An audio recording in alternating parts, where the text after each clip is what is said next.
Hello po, magandang araw, magandang gabi kung nasaan man kayo panig ng mundo. And ngayon, meron akong ituturo sa inyo na ito po ay kung gusto nyong isipin kayo or pakaisipin kayo ng taong gusto ninyo, ha. Okay po, for instance, meron tayong taong gustong-gusto at ang gusto niyo ay kayo lang yung iisipin. So ito po yung pwede niyong gawing ritual. Okay po, gagamit po tayo ng isang dahon ng laurel. Ayan, puting papel, pwede pong tissue paper, ha. Isang kutsara, yan. And ito pong ballpen, kung saan isusulat natin yung pangalan dito, ha, ng taong mahal natin. Yung gusto nyo isipin kayo, ha, pwedeng mahal nyo sa buhay, ganyan, ano. Okay, pwedeng past person ninyo, ex, yan. So, ganito po ang gagawin ninyo, no. Isusulat niyo po yung pangalan sa babang parte, buong pangalan po ng taong gusto nyong pakaisipin kayo. Kunyari po ang akin ay ilalagay ko ay si ABCD. Ayan. ABCD. Ayan. Tapos kumuha po kayo ng tiyan at hawakan niyo yung dulo po, ha. Pinakadulo. Ayan. At pagkatapos po ay idarang niyo na dito sa ating kandila. Ayan. And then habang siya po ay nasusunog, banggitin niyo po ang mga katagang, ako lamang ang iyong iisipin, ako lamang ang iyong paka-iisipin sa buong buhay mo. At yan po, sahurin po ninyo, ha, yung pinaka magiging abo. Ayan. Kailangan po sahurin niyo muna ng kutsara kasi pag diniretkan niyo po sa papel, ay masusunog po yung ating papel, ha.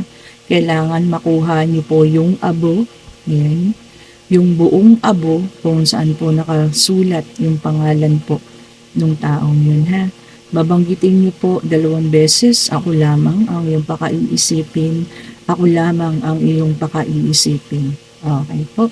Ayan. So, ayan na po. Naging abo na siya ng tuluyan.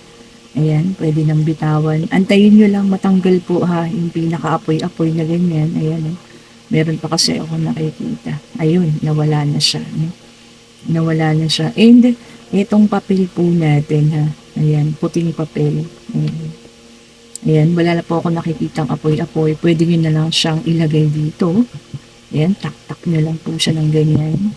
Kailangan po lahat ng abo. Ayan, walang maiiwan. Okay po. And then, ganito po ang pagtiklop, ha. Ayan po, i-fold nyo sa dalawa. Ayan. At pagkatapos po, ay lahat po ng pagkatiklop ninyo ay dapat nakaharap po papunta sa inyo, ha. Ayan, i-fold nyo po ng sumunod na ganyan. Ayan. At pagkatapos po, ay ipo-fold nyo siya ulit ng paharap na naman po. Papasok po palagi sa inyo, ha.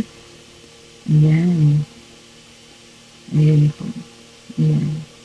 Tapos, ito pong ginawa ninyong itong ritual ay maaari po ninyong ilagay sa ilalim ng inyong mga unan sa loob po ng 9 na araw. Okay po.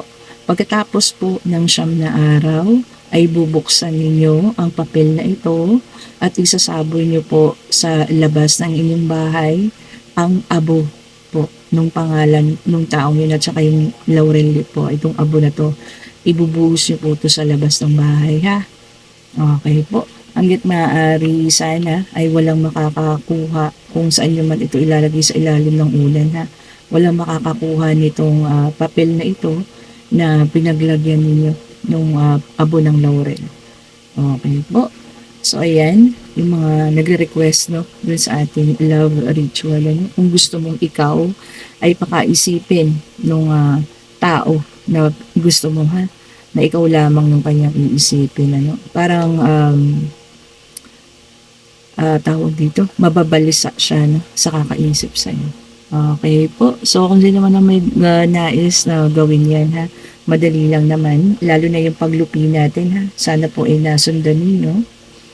Ayan, ganun lang, ano. Nakalupi siya. Ulitin natin, ganyan lang po siya. Nilagay ko sa gitna. And then, nilupi ko pa ganun. Okay po. At pagkatapos po, inilupi ko ulit siya papunta sa akin. Ayan. Hanggang papunta ulit sa akin. Ayan. Ayan po, pagkatapos niyan, pwedeng doblehin niyo ng balot ng plastic po na maliit at ilagay niyo po sa ilalim ng inyong unan po ng siyam na gabi. Okay po. Ayan, sana po ay makatulong ha, para po sa mga taong gusto nilang kayo ay maisip, ng mga taong gusto niyo ha. Okay po, salamat po sa lahat ng mga nanonood at sana po ay nagustuhan niyo ang ating love spell. Ayan, dadagdagan pa natin yan sa araw-araw po.